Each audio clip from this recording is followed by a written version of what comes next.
All right, so thank you everybody for coming to our employment support webinar today. This is the fourth of our webinar series this fall. If you're interested in attending the rest of them, we've got our link to that here, as well as at the end of our slideshow as well.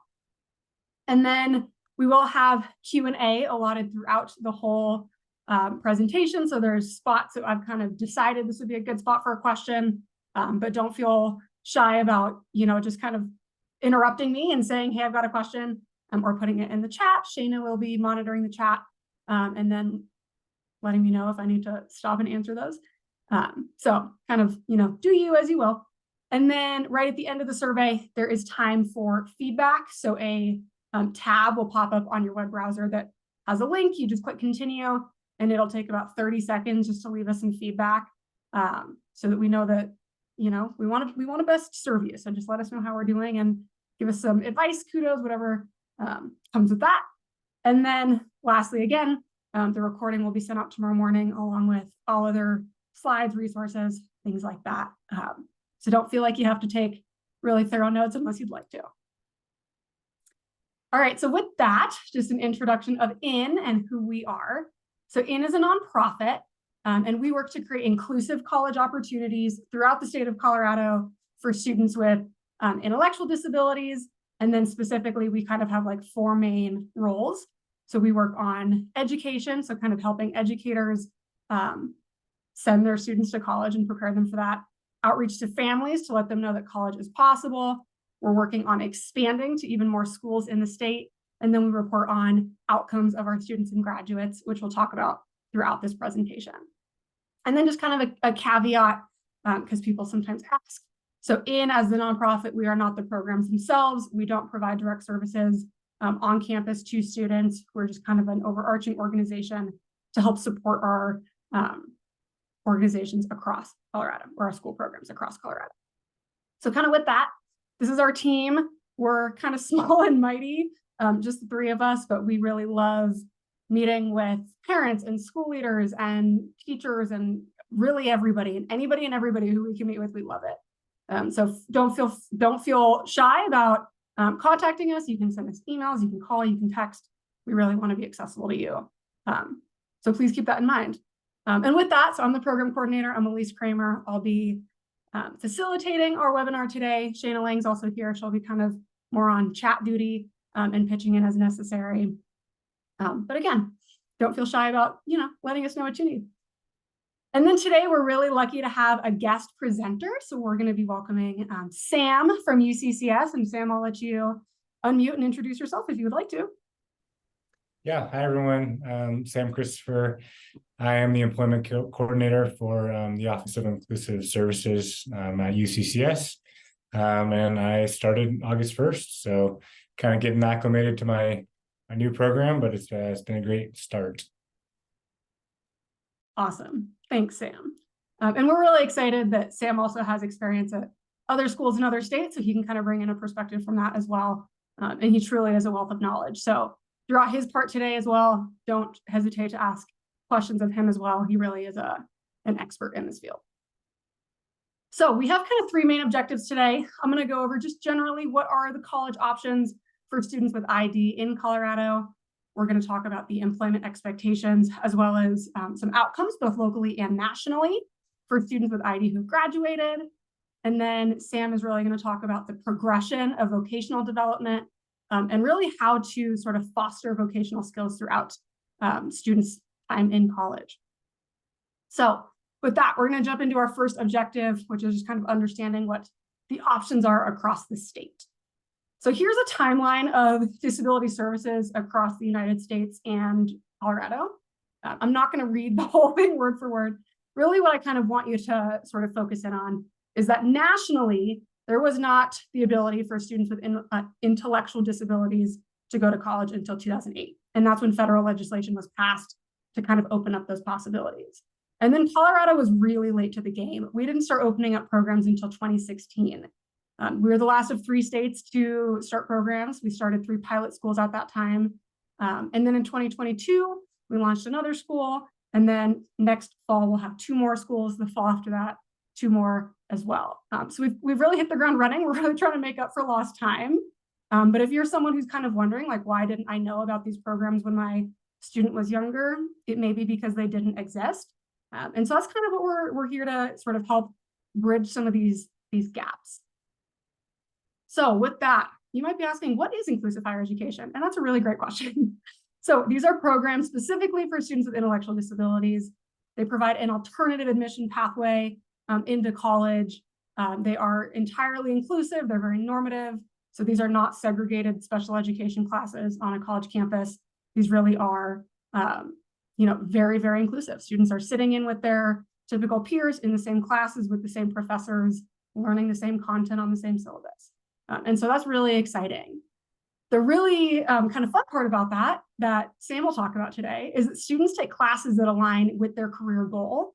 So there's a lot less of kind of like the gen ed class requirement that might be present for typical students. And so it's a lot more sort of tailored to their future desires. And along with that, they get accommodations as well as modifications to help them be successful, as where traditional students only have access to accommodations. So with that, because they have a modified course load, they earn a certificate credential, not a degree. So that's just important to note.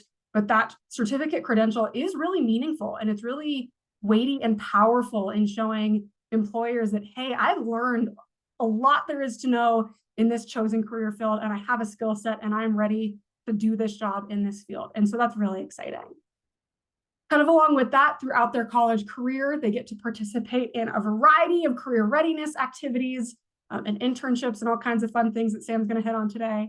And at many of our schools, they also have independent living opportunities. So it's really just a really great opportunity for growth for students in sort of a really well-rounded fashion. And particularly, sort of they get support from both staff as well as peer mentors in 4 main areas.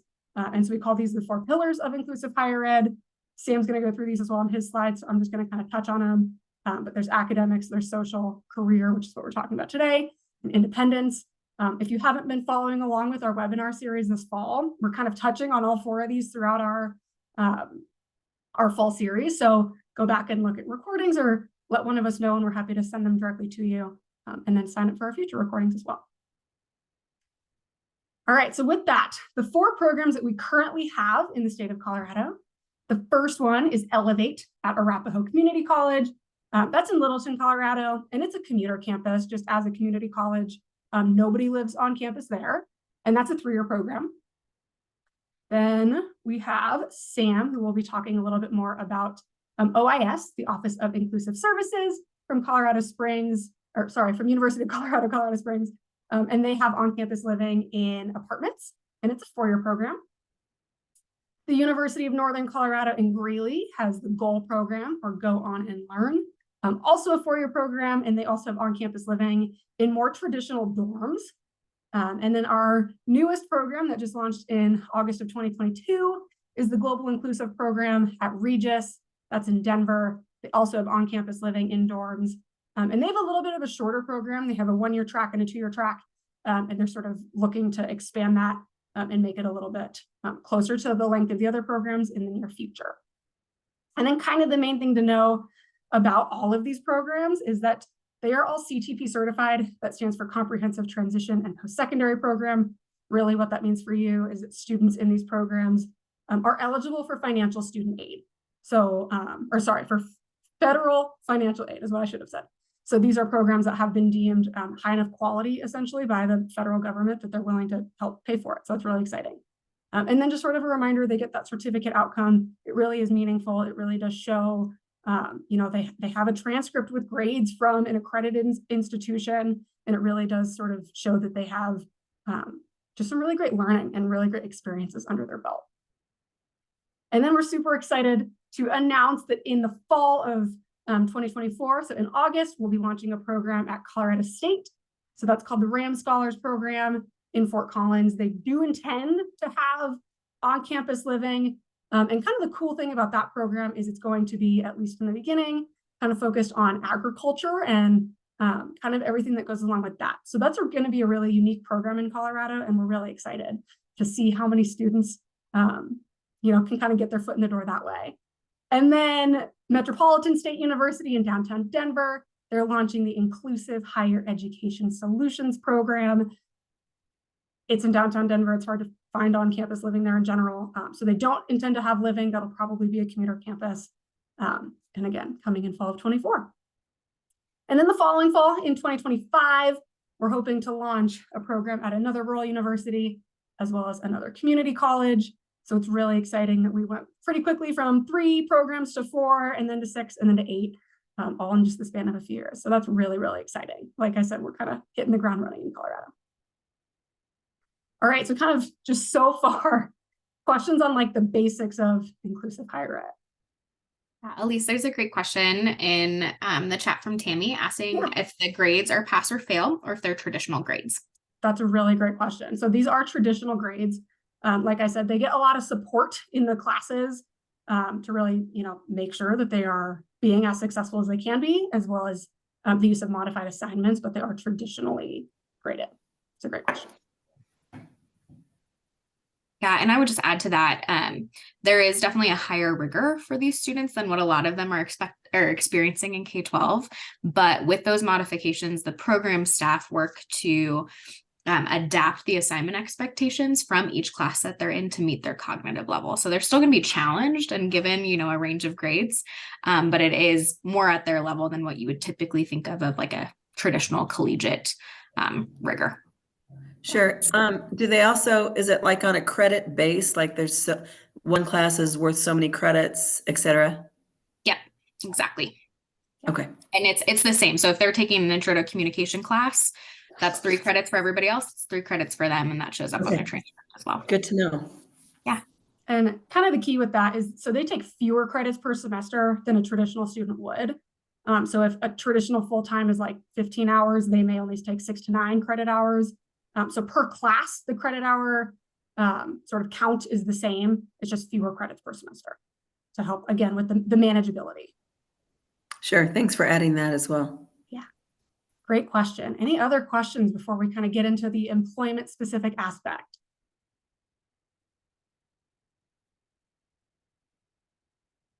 All right, I'm going to keep going. Interrupt me. Sorry, just one more. You might have covered this. So if it's if they choose residential, is there also people on campus that can help them with, their living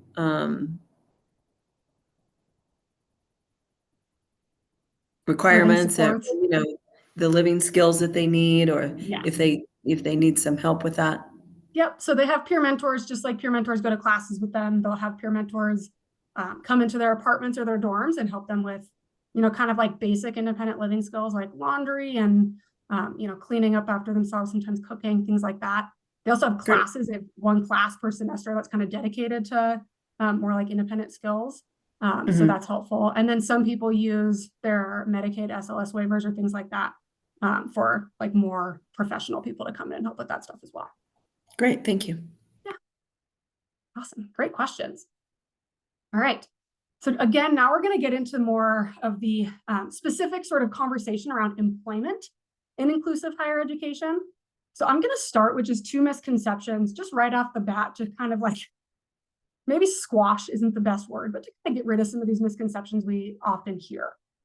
So one is college is not going to change the trajectory for the future of my student. And really, we see a lot of data, both locally and nationally, that shows that this credential really is meaningful to show employers that these are skilled employees, and it really does make students a lot more hireable. You can see that graphic on the right side there. They're 3 times more likely to be employed with a college credential than without one. And so really that's just important to kind of know right off the bat.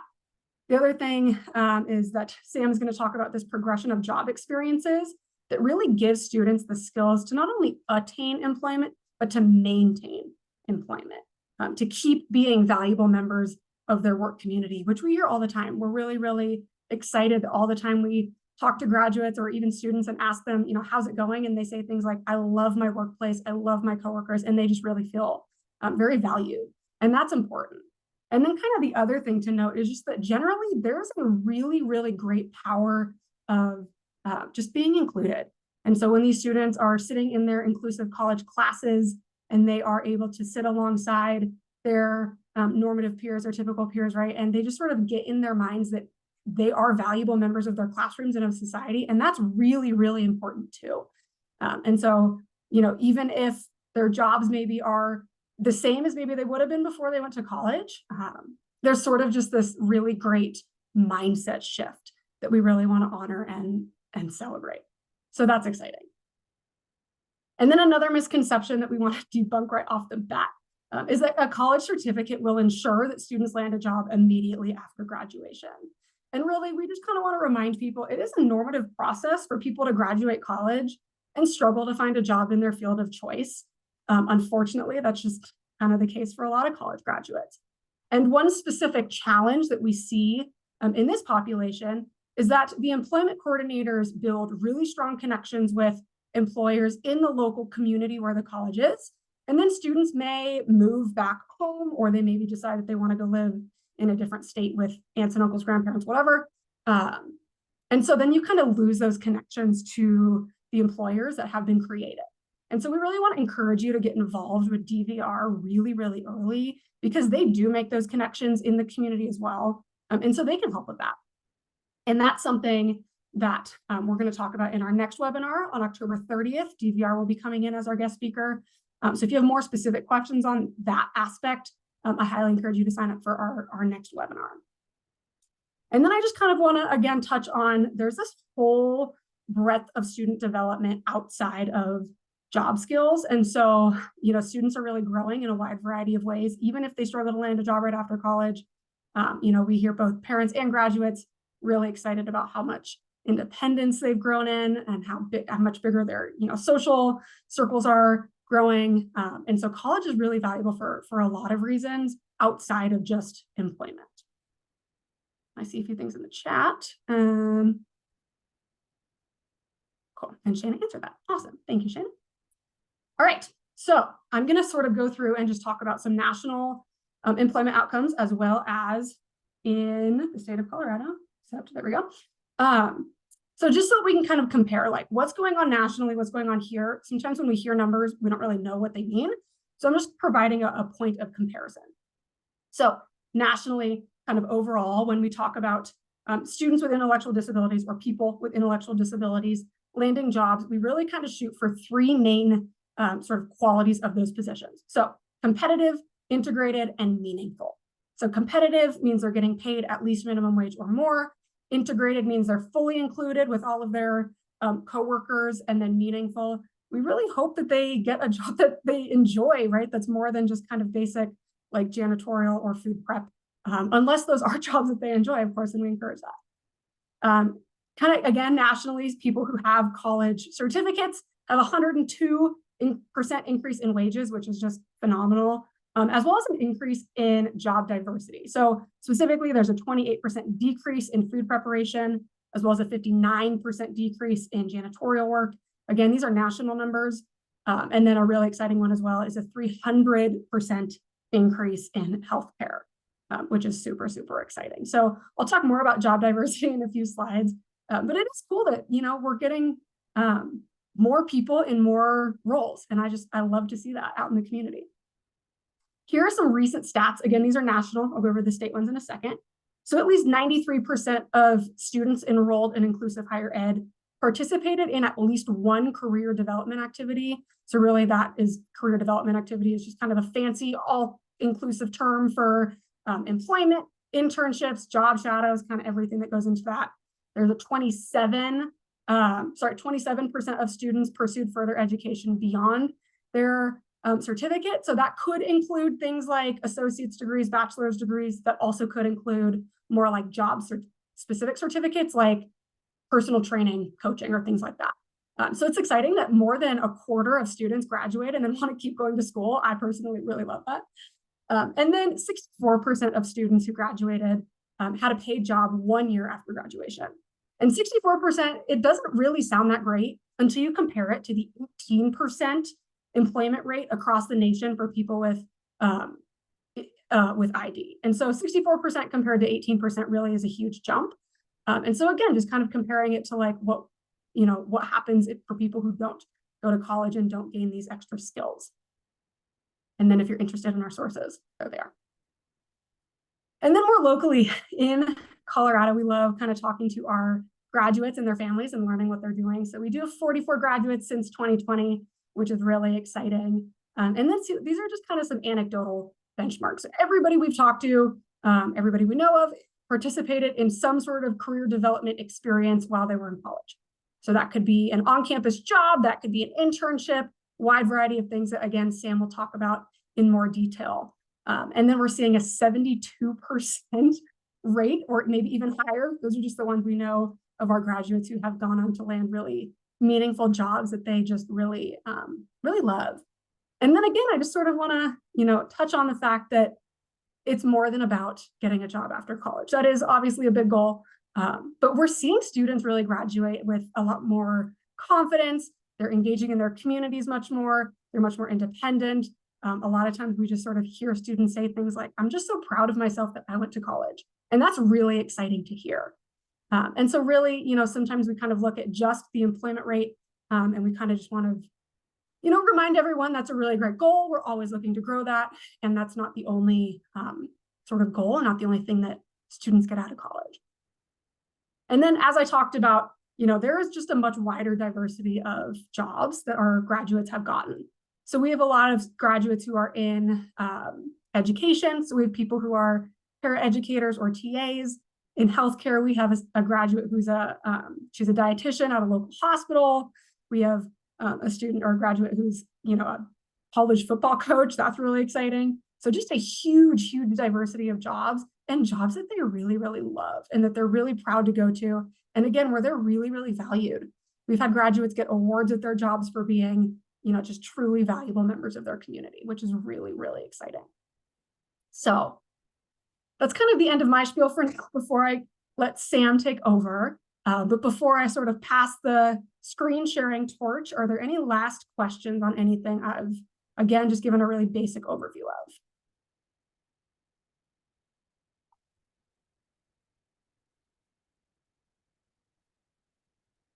All right, don't hesitate to let me know. And I will Sam, jump in really quickly, sorry, before we pass it over to Sam. yeah. Just because Lauren had a great comment in the chat about the source of some of those numbers that we were giving. So there's the Association for Community Living, I believe up in Boulder, had one of the graphics that we initially shared, but also those national numbers are coming from thinkcollege.net, which is the national resource hub for inclusive higher education. So that is such a wonderful place to go to see like that national picture. And in contrast to the national picture, which has been happening since 2008, Colorado really is really setting the bar high, I think, for our graduates and for our employment outcomes, knowing full well that COVID has an impact on a lot of things, and there's always ways to grow, how we're equipping employers to welcome and be inclusive of individuals with ID. But hopefully you guys can see that growth and that piece in Colorado that even with COVID as an impact, we see really good outcomes. And it's really given credit to the work of the program staff that focus in on all of those pillars and offer supports in all of those pillars in a really robust way. So yeah. All right, Sam, you're up. All right, thank you. Yeah, so like I said, I'm Sam Christopher. I'm the employment coordinator for the Office of Inclusive Services at UCCS. Just a little bit about myself before I begin.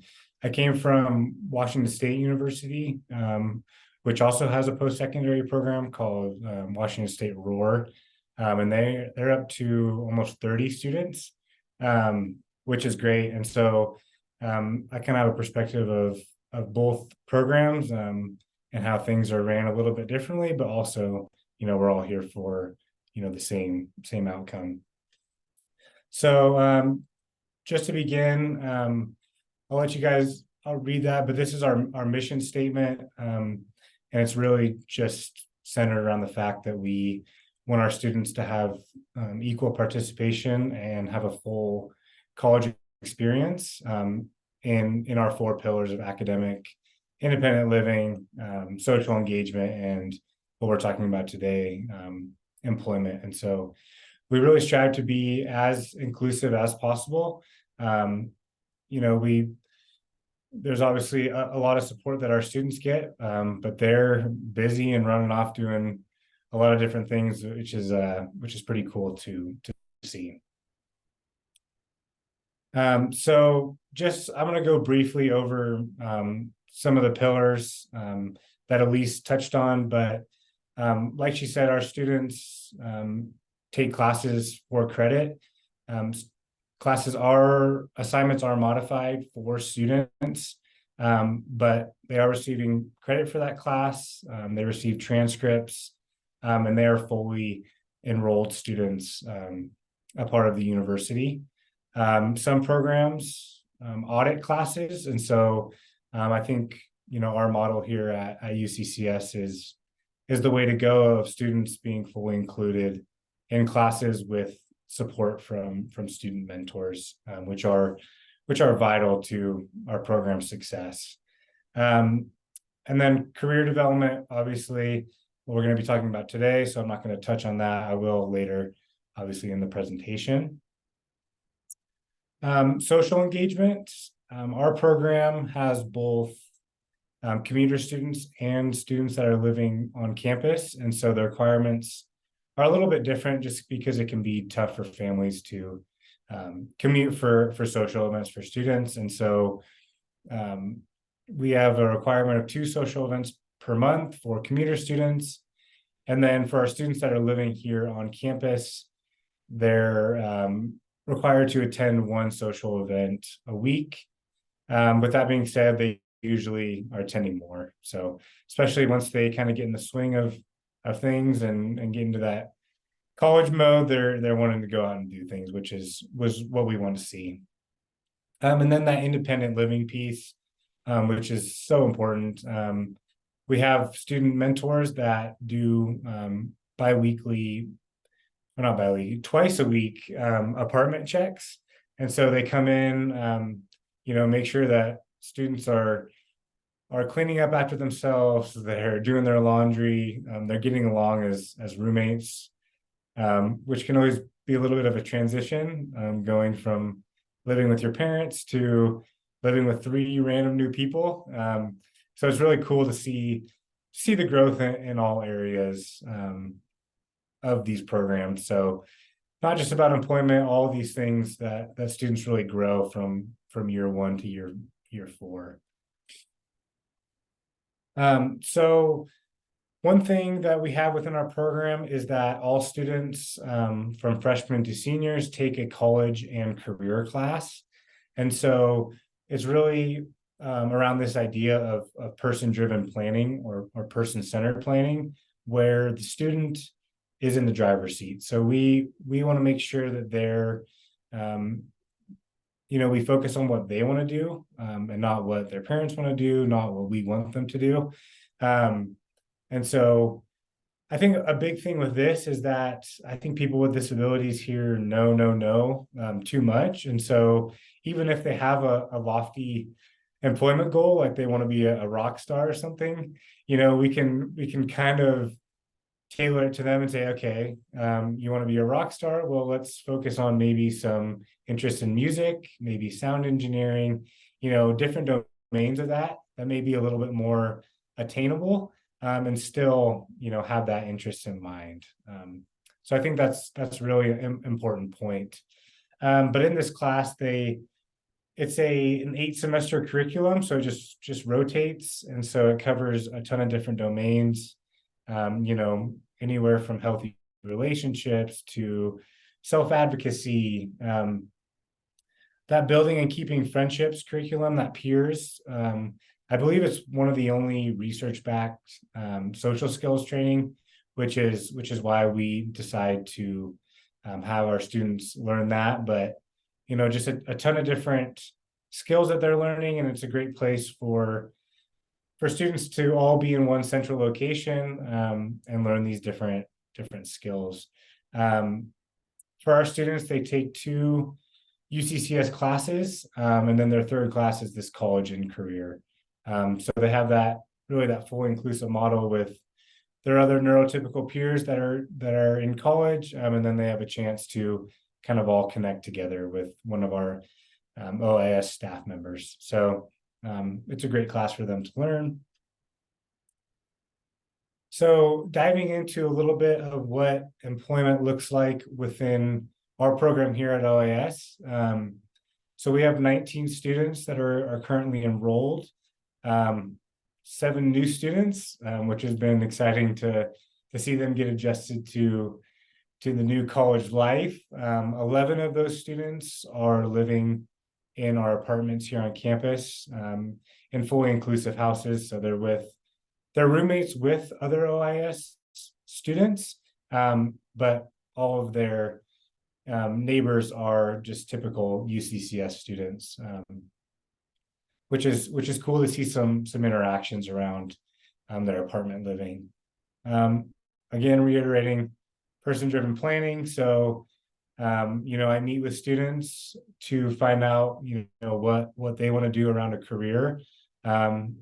And sometimes it takes some, multiple months to figure that out. I know that all of us who have gone through a college experience, it's sometimes you don't really know what you want to do when you're 18 years old. And that's okay. And that's why we kind of give them a year to figure it out and learn, really focusing on what skills they're learning, as opposed to what a potential career may be.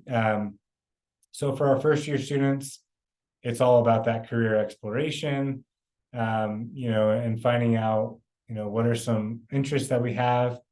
And then we can look at, skills that are going to transfer to any job. So they meet with me to kind of go over some career goals and assessments, and then we also have a meet with a career counselor on campus, just to kind of take a deeper dive into some things that they may be interested in, by taking some of those career assessments and talking, to an expert and figuring out what they potentially want to go into. With that being said, we have a couple of our first year students who have shown the ability that they can handle this kind of busy college schedule. Every student kind of comes in with a different set of skills. And so for some students, first year students, we're looking at some different, internship experiences that they may want to dive into, that they've shown that they can handle that schedule. We have a couple first year students that are going to be volunteering at our Family Development Center, which is just, our local university daycare. And so, we're just starting with small shifts, 30 minutes to an hour, where, they get to go in and work with the children. But it's also great because they're not working a ton of hours, but they still have to go through the process of what it would look like for getting a position. So, we've done the background check and all that fun employment paperwork that you need to fill out before you can start, especially working with children. And so, they've done that. And so they can go in and they're kind of a leg up when this could potentially turn into a paid position in the future, which is, the end goal for all of this.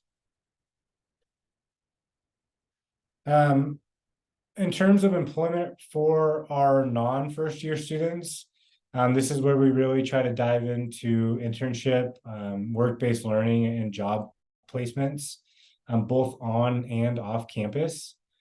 And, students, again, like I said, show a different variety of skills. And that's why we really just have that first year be devoted to learning those workplace skills, so that when they do go into a position, it's a little bit easier of a transition. But, usually we have some sort of job coaching involved. But it varies. So we have a student that's working at the rec center, 2 students, and one of them, I went with them for their first 2 shifts, and the other one, I'm going to be with them until further notice. So again, it doesn't change the outcome of where they're going to work. Both these students are working the same exact position, but one just requires a little bit more support. And that's okay. That's just kind of how how it works. But again, students are learning how to follow a schedule, that time management piece, what's appropriate communication with coworkers, the difference between a coworker and a friend. So all that important aspect of having a job, and learning that, okay, we can show up 5 minutes late to an academic class and it's not going to be the end of the world. It's obviously not what we're striving for, but we can't be late to our job because that could potentially result in, being fired or meeting with your boss, which no one wants to have those hard conversations with our boss. So, trying to emphasize those points where students can be as successful as possible in the workplace. For our students that are on campus, they utilize our campus shuttle, which can take some time learning different transportation routes. That can be a skill that needs to be learned.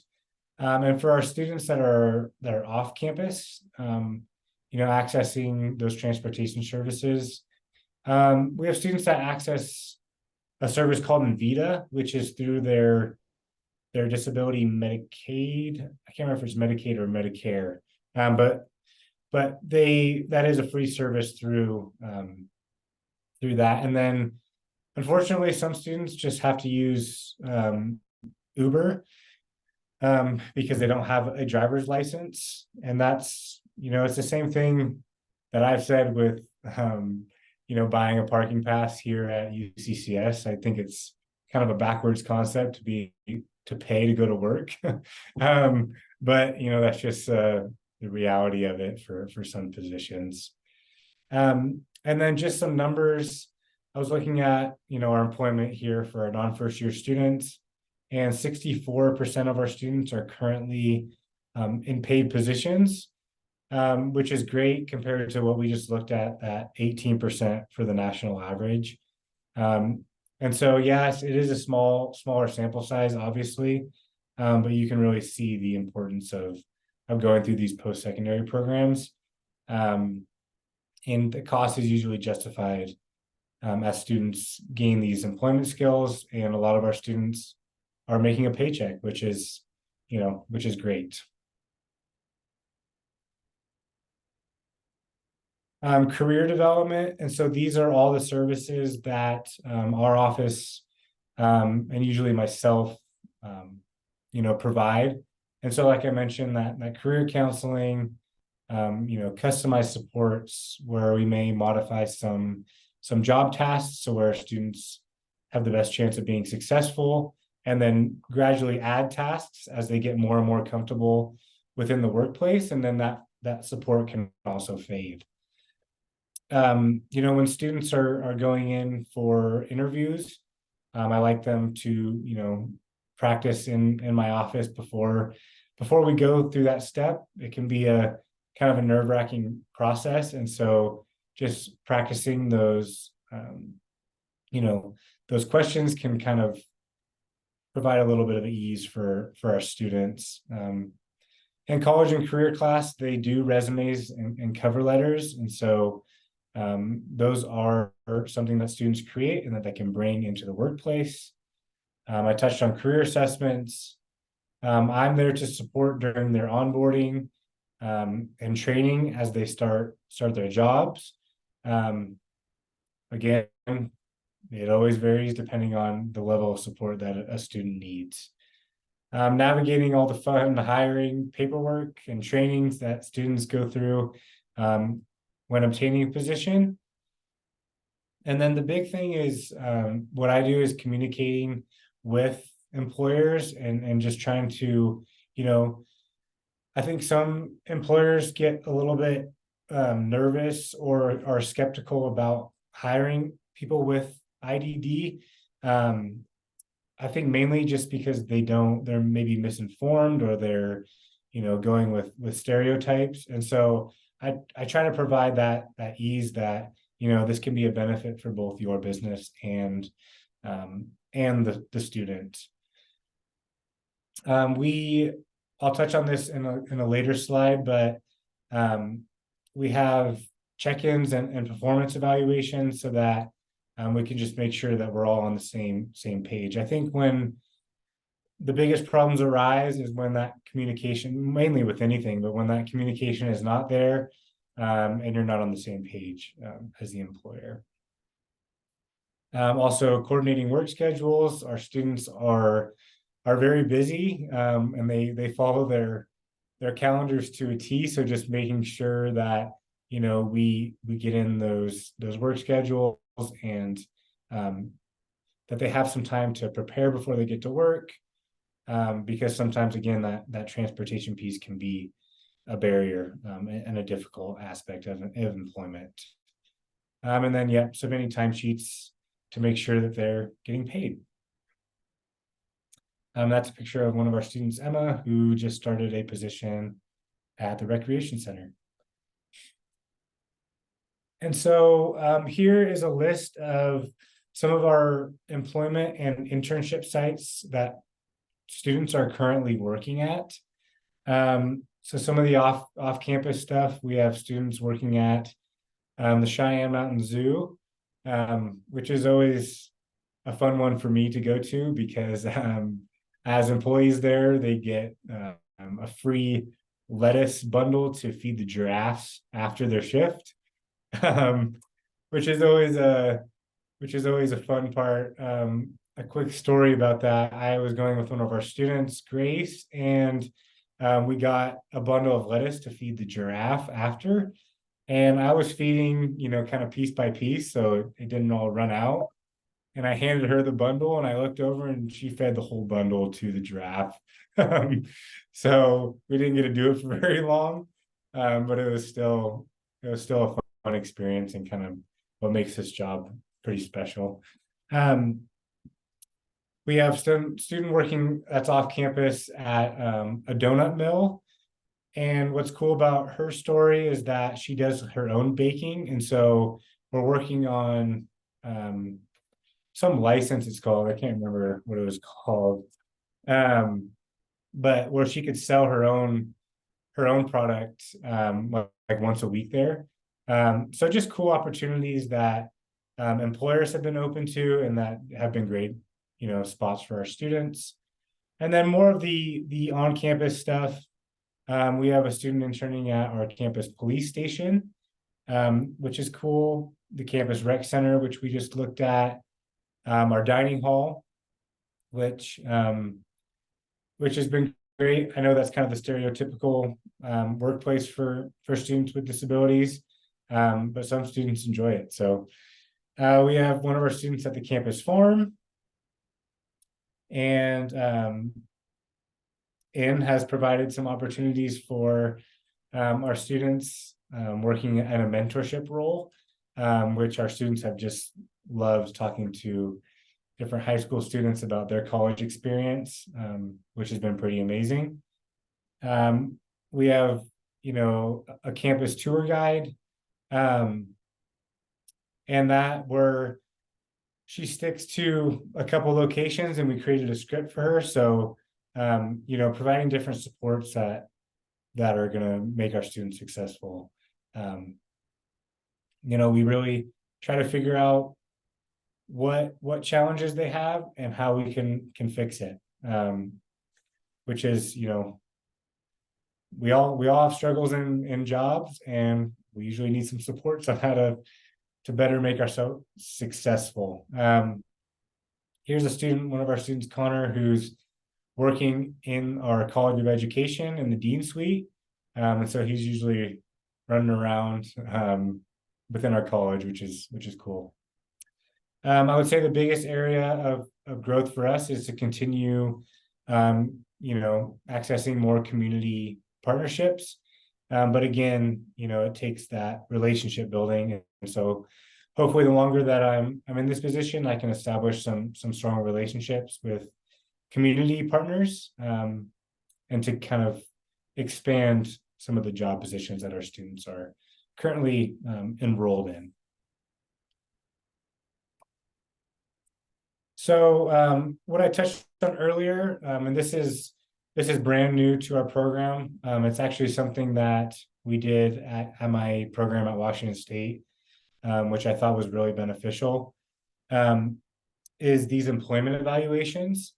And so how it works is there's a ton of different domains that I created with a rating scale to where employers fill out how our student is doing within their employment site. And so you can see here, one of them is time management. Other domains include adaptability, which can be a hard one, their ability to kind of be flexible and change tasks. Communication, how well do they communicate with coworkers, leadership skills, professional dress and hygiene, problem solving. And so it really just goes through, a ton of different domains that they can rate on a scale, and then a couple of short answer questions that all just goes to a spreadsheet that I can look at. And with that being said, also students fill out a very similar form. And so we can see that, if there's any discrepancies in the data. And so, why is the employer, rating you a 2 for time management and you're giving yourself a 5? So then we can talk about, okay, what are some strategies that we can work on to make sure that you're getting to work on time. So it's good for the student and the employer, and it also, just establishes that safe line of communication. I don't want employers to feel like, they're scared to talk about some challenges that they're facing within the workplace with the student. But also it's a chance for employers to highlight, what students are doing well. And then I can meet with students. Everything doesn't always have to be, negative all the time. And our students are doing, really great stuff in the workplace. And so it's a chance for us to celebrate that as well and see, you're making it to work on time. You're communicating in an appropriate way with your coworkers. And so it just kind of provides some momentum that we can build off of for students. And so this is our first year doing that. And so we'll see how it goes, but in the past, it's really worked well.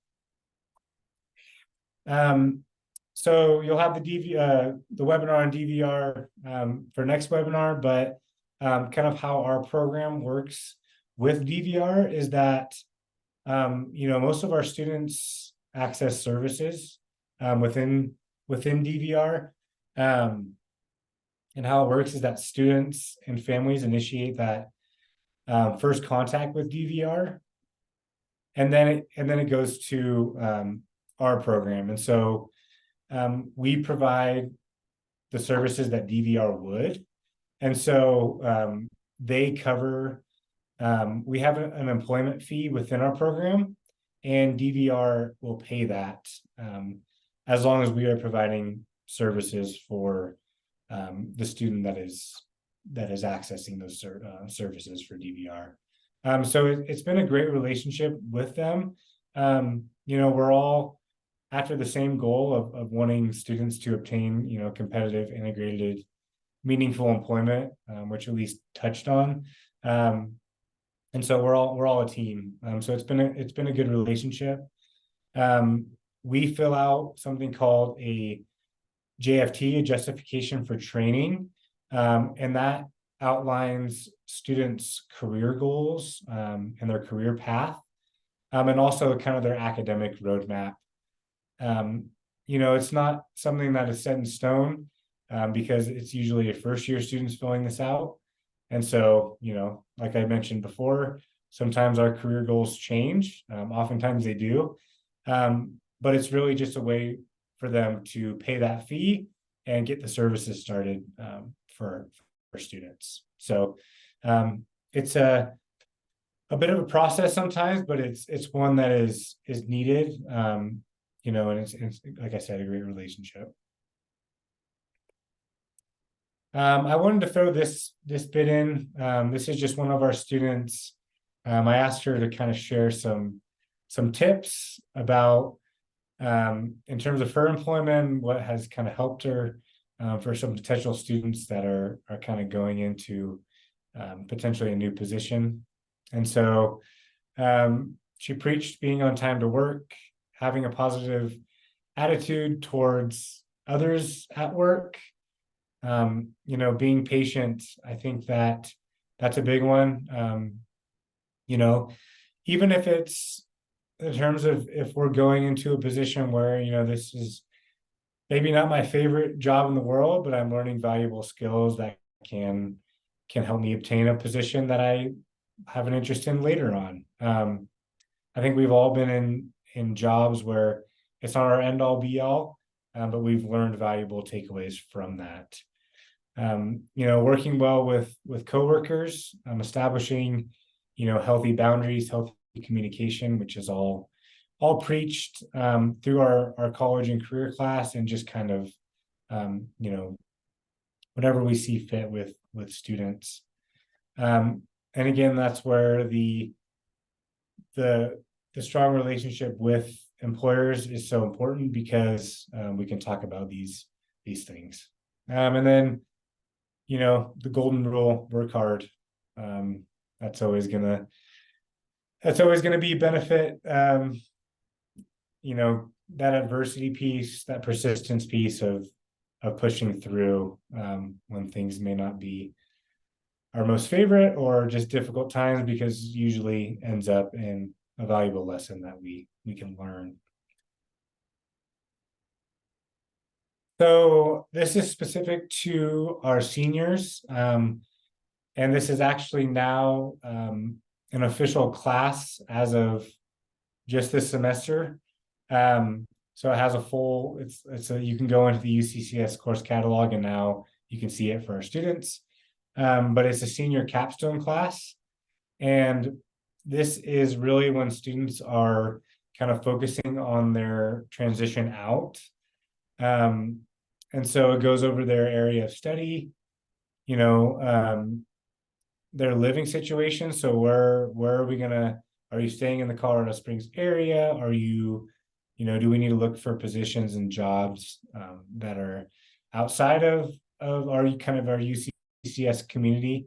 How do you want to participate in the community when kind of these supports are not there anymore? How are we going to have fun? The recreation that we want to do really just provides a roadmap for students that are kind of on their way out of the program. And this is just really cool to see, because, you see all the valuable skills that they've learned in their 4 years. And so the third step in this is that they're developing a portfolio. And so by this time they have their resume, their cover letter, letters of recommendation from people out in the community. I think eventually what I talked about with Tracy, the director from IN, is doing something like a reverse career fair, where students can bring in their resume, their cover letter, the skills that they've obtained from these programs, and then we invite community members in and potential employers, to where we could hopefully have students land positions that are not just in the Colorado Springs area. And so that's something that we're going to continue to work on, because our program cannot guarantee employment after these programs. We think that students should, because they go through this 4-year deal. They're paying money, they're learning these skills, and so we think that they should have a job that is competitive, integrated, and meaningful. I'll keep going back to that. And in this capstone, they can apply for jobs.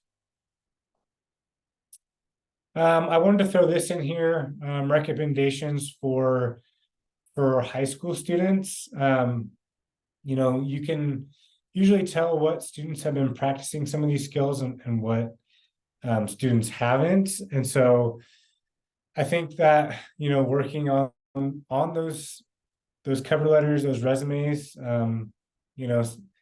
there may not be a ton of job experience yet at this moment, but even just having a baseline of what these documents do for employment, I think can be really important. And then those transferable skills that we love to see, working on communication skills, working in teams, being flexible and trying to adapt to new tasks, and time management. That's kind of the big one. Time management is a kind of a huge transition going from a high school setting to a college workload where I think a big, speaking of misconceptions, which we touched on earlier, I think a big misconception that people that aren't in these post-secondary programs have, or is that it's almost like a glorified babysitting deal, where it's like if you look at our student schedules, it kind of gives me anxiety looking at it. They are very, very busy, and so the ability to manage your time is hugely important. Transportation, obviously with support at the start, but trying to learn bus routes, learning different ways to get around, can be a huge lifesaver in terms of not just employment, but if students want to go and be social and go take the bus somewhere together, it's also good for that inclusion piece, and that social aspect. I think practicing mock interviews is an important step. That's nerve-wracking for all of us. But the more you practice, the better you're gonna to do. So maybe a potential unit on interviews, and it ties well into working on those resumes and cover letters. And then trying to get involved. It doesn't have to be a paid position, but look for volunteer work, because again, those skills that you learn from volunteer work, working with others, working towards a common goal, those really transfer well into a college setting. And then, like I mentioned, they're very busy, so that time management, balancing a busy schedule, I think is important for high school students that are looking to make this next step to college, which I think all students should try to shoot for. So think college, I know we touched on it a little bit, but there's just so many resources within this website. You may live in an area, but we have students that are not just from Colorado. At my old program, we had a student from Hawaii, California. So it doesn't have to just be a post-secondary program that is within your state. There may be one that works better for you. And so you can go in this college search section and see all the different programs that are around the country. You can look at costs, you can look at employment outcomes. And so there's just a ton of different statistics about these post-secondary programs. And there's also, insight briefs and, research articles that are from people that are experts, in these fields that, provide a lot of valuable knowledge that are not just employment related. So I highly encourage to check out Think College. It's a pretty easy to navigate website, which is nice. But you can, there's a ton of different stuff. My research focuses on physical activity in people with IDD, and there's information about that. There's information about employment. And so please go check it out. You won't be disappointed. And then this is just kind of a throw-in, but our program, UCCS, is hosting a national special education conference called State of the Art, and also a simultaneous conference called the Student Leadership Conference. And so coming up in a little less than 2 weeks, which is awesome, is the conference here. So UCCS is going to be hosting the Student Leadership Conference, where I think we have over 100 students with intellectual and developmental disabilities that are coming to talk about their college experience. And so it's going to be really exciting. And at the same time, there's going to be the State of the Art Conference, where special education professionals are going to be presenting about different topics and different areas of study, where you can just really gain a lot of knowledge and insight. And so I just wanted to throw this in there. There is that link, and I can try to post a link to the conference, after I'm done presenting here. But it's pretty special for our university to host this, as it is a national conference. And so there's going to be a lot of amazing individuals that know a lot about this field. So really looking forward to that, and going to be a great opportunity. We're having some students from our program present about their college experience. So really looking forward to that. And then lastly, before we have time for questions, I wanted to just throw in the contact information for our program. We are small but mighty.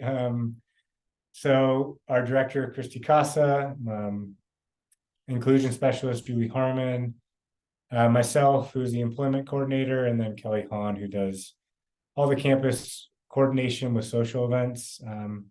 So this is our team. So please feel free to, write down these emails or phone numbers. And if you just have more questions about what post-secondary programs do, or what we do within our program, because they all kind of vary from program to program, which is a good thing. I don't think every program should be the same.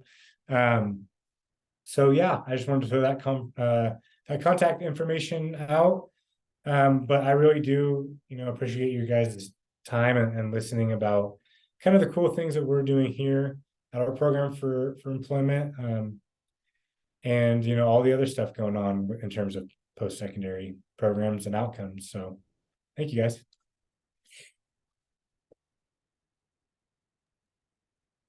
Thank you so much, Sam. That was really very thorough. Does anyone have any specific questions for Sam? Again, you can unmute and ask. You can ask in the chat, but really, this is kind of your time to get all your questions answered from the employment expert.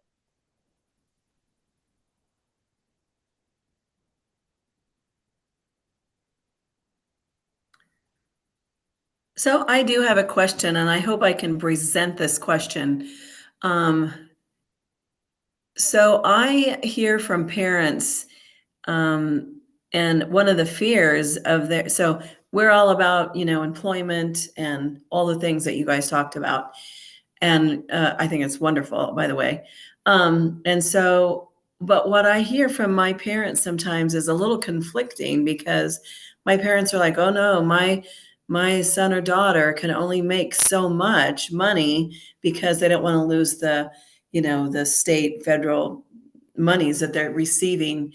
And so I was just wondering if you guys run across that. And so then then their students, sometimes their student hears that, or their son, daughter hears that. And so they're like, oh, well, I can't work that much because I'm not supposed to earn that much money. And so it's a little bit conflicting, I think. So I don't have the best response for that. And I don't know all the ins and outs of the federal monies, and because a lot of it's very confusing, and I don't even think parents know completely all about it. And so I was wondering if you guys have a good resource, or have you run into any of that? Yeah, that's I'm not even too sure in terms of the federal funding stuff. Yeah, that's a tough. I don't know if Shayna or Elise know a little bit more about the funding situation. Yeah, I'm not totally well versed in that. Yeah, it's a big question for sure. It is. Yeah, and it feels so overwhelming whenever families are in that headspace of like, I can't lose these benefits. So our last webinar was with a benefits counselor, because there's tons of incentives to work for individuals with disabilities, but families have to know about them and know how to kind of work the system. So the reality is there are ways for them to maintain employment at higher hours than they think they can while still maintaining their benefits. But the best way to navigate that is to communicate with the benefits counselor, which can be paid for through DVR or through Medicaid waivers. So we have a really good contact with the Office of Employment First. I think I'm saying that right. Yeah. Office of Employment First, where they have a benefits counselor that will at least get you started or families started on how they can navigate that, just to kind of bring down the fear and let them know their best next step. So I think maybe something we can do, Elise, is we'll send a link to that webinar just so you guys can have that on hand. And it comes with a few links for where families can go to access benefits counseling so that they don't feel stuck in that. Thank you so much. I really appreciate that. I would love to be able to say to my parents, hey, look at this website or go to this website. And, and it's not so overwhelming. Like when they make an appointment with the Social Security office or with, Right. And they give them all this jargon that I'm like, what did they just say? One of the best resources, that has come out of our connection with them is it's like a Disability Benefits 101 webpage where it's very easy to use. I see, the Mallins shaking their head. Yes. Very easy to use for some families to be able to figure out how the benefits are. So you'll that'll also be on the, okay. Thank you so much. We'll include that. Great question. And thank you all for the webinar. It's been very, I love that they have a choice, that students have that choice. And so some of the students that I work with, they, I've kind of talked to them about it, and I'm talking to parents about it, and they're all like, what? And so I'm really encouraging them to seek this as well. And it's another, just another part that they can go to further education or to further job, like the employment piece that you guys are doing and all the independent living skills. And so, yes, thank you. Yeah, I mean, it's just from personal experience, it's absolutely amazing to see how students go from their first year to their fourth year. And every program is different. So some programs are 2 years, some are 3. I really like that ours is 4 years because it's that, that typical full college experience. And it's cool to just see how much they grow in terms, not just employment related, but, especially the independent living skills. And it's funny because, sometimes students are totally reliant on their parents. And then you start to see as they kind of progress through college where they're like, I don't really need you guys anymore, which is, not always what parents want to hear, but which is the cool part of becoming independent. I love that too. And truthfully, I think that one of the strengths that I have, and sorry, I don't put my picture up there because when I talk, I get more confused when I look at myself. I'm like, I'm not putting my picture up. But anyway, so I think that I have higher expectations of them, and I can hear that from your program as well. So I know, and I'm not saying all parents, but some parents have that learned helplessness, and they teach their children that, not meaning to, but they do. And so they're like, I don't know if he can do that. I don't know if they can do that. And so with my program, I'm like, no, I know what their limitations are, of course. And so I'm like, no, you can do it, and I'm going to help you. And I'm going to have you advocate for the help that you need. And so I can tell that your program does the same thing, which I love. And the other thing is your program, like the 4 years, that maturity piece is so important, that they get that And then plus having that in repetition, so they don't just get it 1 year, they get it 2 years, and then a little bit more on the 3rd year, and then, so it's so important. Yeah, that's that self-determination and self-efficacy is, I think, probably the biggest thing that students learn from these programs, because it's not an easy road, especially we see the employment numbers. It's constantly an uphill battle, but learning those skills to be like, okay, I'm getting better at this. I'm gaining confidence, and I can go out and try something new and maybe struggle a little bit, but then I'm just going to keep going, keep going, keep going. I think that's probably the biggest skill that students learn from this whole deal. Yeah, I love that. Well, one thing that I watched, and I'm just going to share it, and I don't want to take up too much time, but one motivational little video that I watched was this basketball coach, a women's basketball coach, and it was about, and basically her motivation was, we are going to get better at doing hard stuff, which I absolutely loved. So of course I use that in my classroom, and that's the truth. We have to get better at doing hard stuff. Right. So I love that. Sarah, do you have a question? Yeah, so if I do 2 years of transitions, I'll be 21 when I start. Will I be too old? No. No, we have students that range from 18 to 24. So I mean, my old program, we had a 26-year-old, which is usually on the higher end, but no, not at all. You will definitely not be too old.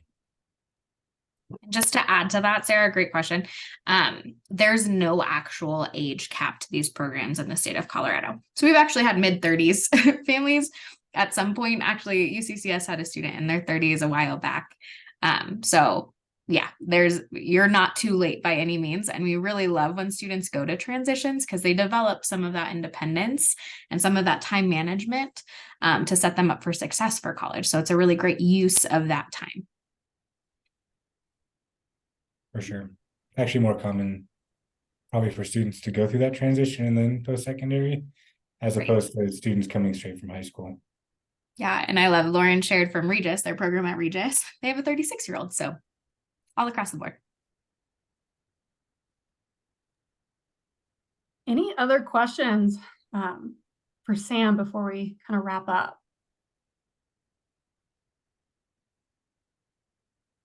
All right, if you think of any, let me know. All right, so I'm going to share just kind of some stuff that Sam already did. I'm just going to sort of reiterate.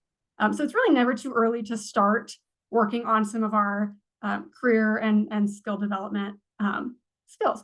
So one thing that we really encourage is for students, and then with the help of parents and teachers and whoever else, just to kind of work on some career awareness and exploration and just kind of get an idea of like, what the heck do I want to do for the rest of my life? And that can be a really big and really daunting question, really for everybody. So just kind of start thinking about that early.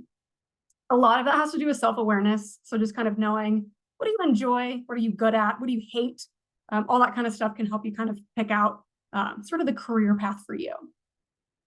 Sam talked a lot about the importance of time management, so I'm not going to touch on that one more, but really that kind of, affects every part of life. And then Sam also talked about the importance of communication strategies. And sometimes we have to talk to our employers and tell them, when we're struggling, and we also have to hear hard feedback. And all that kind of goes with just interpersonal communication. And then problem solving is kind of wrapped up in that too. So when we get, constructive feedback, what do we do with it? How do we not take it personally? How do we put it into action?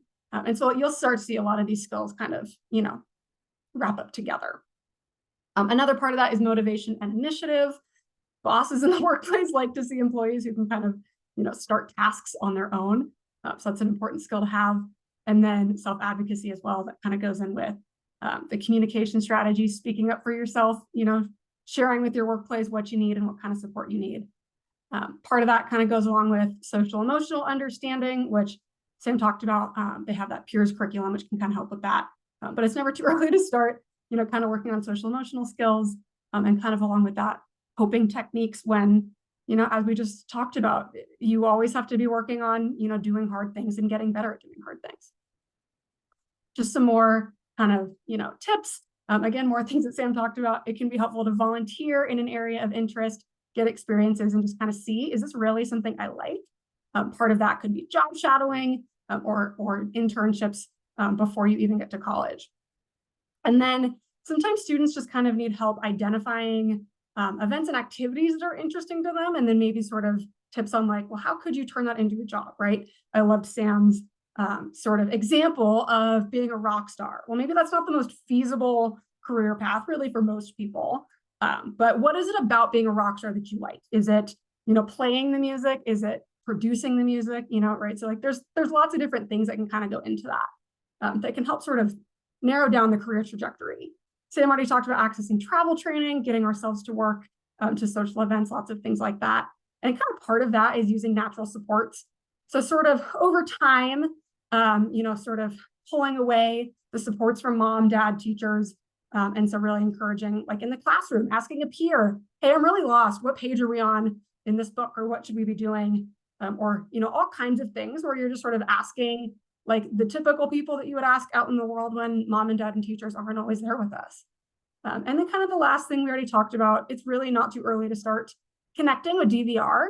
And they will, as Sam shared, pay for a portion of that employment fee or the whole employment fee, which can help with tuition costs as well. And then they can help, as we talked about, connecting to jobs after students move away, or if they move away from their location where they went to college.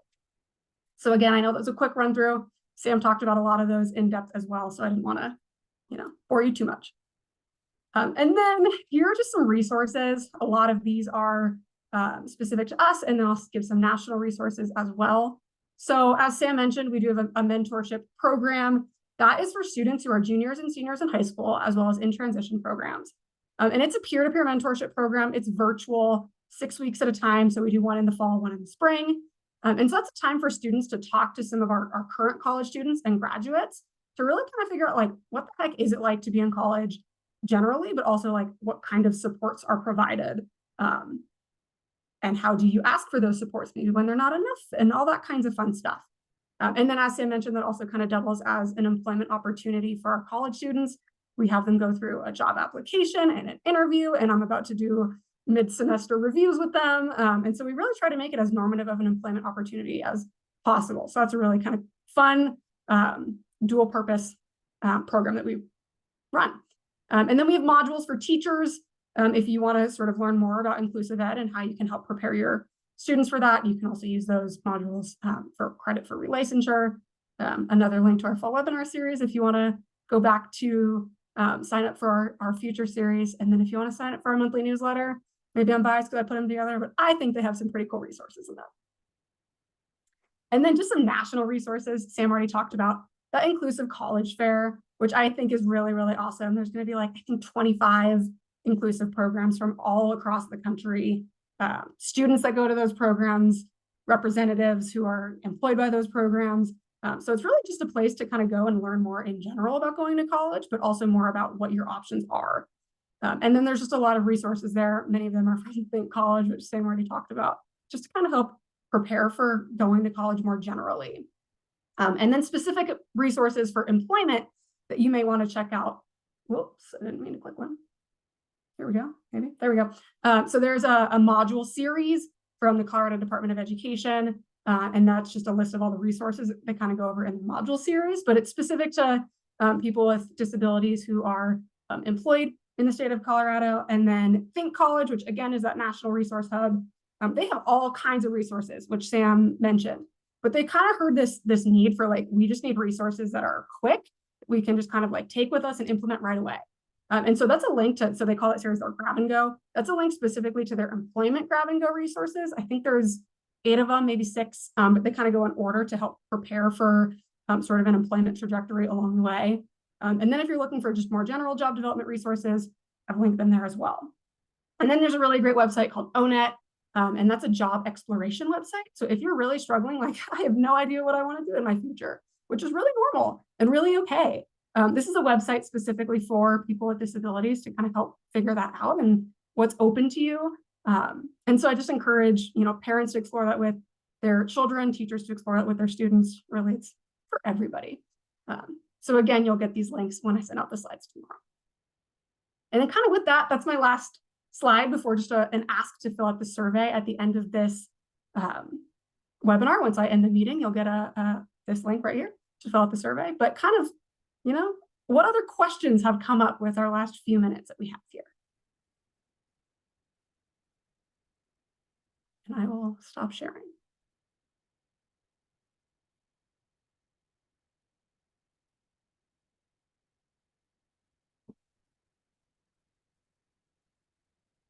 All right, it kind of seems like we're good. If you think of any questions, feel free to email me. Sam just put his email in the chat as well.